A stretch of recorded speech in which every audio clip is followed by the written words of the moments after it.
আসসালামু আলাইকুম ওয়া রাহমাতুল্লাহ। নাহমাদুহু ওয়া নুসাল্লি আলা রাসূলিহিল কারীম, আম্মা বা'দ। সম্মানীয় দর্শকবৃন্দ, আশা করি আল্লাহর রহমতে আপনারা সকলেই ভালো আছেন। আমিও আল্লাহর অশেষ কৃপায় খুব ভালোই আছি, আলহামদুলিল্লাহ। আজকের সংক্ষিপ্ত ভিডিওয়ে আমি আপনাদের সামনে গীবত সম্পর্কে একটি হাদিস বর্ণনা করব। নবী করিম সাল্লাল্লাহু আলাইহি ওয়াসাল্লাম গীবতের কথা বলতে গিয়ে গীবত কত ভয়ঙ্কর সে সম্পর্কে একটি হাদিস বললেন। নবী করিম সাল্লাল্লাহু আলাইহি ওয়াসাল্লাম বলেছেন, একদা আমি মেরাজের রাতে এমন এক জাতির পাশ দিয়ে যাচ্ছিলাম যাদের নখ তামার তৈরি ছিল এবং তারা নিজেদের মুখ এবং বুক সেই নখ দিয়ে ছিঁড়ে ছিঁড়ে খাচ্ছিল।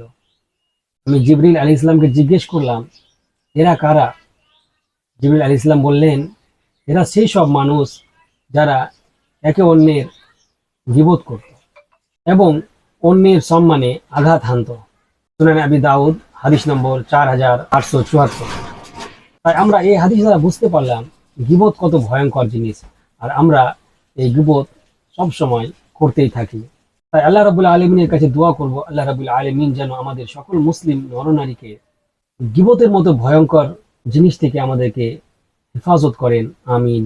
আসসালামু আলাইকুম ওয়া রাহমাতুল্লাহ।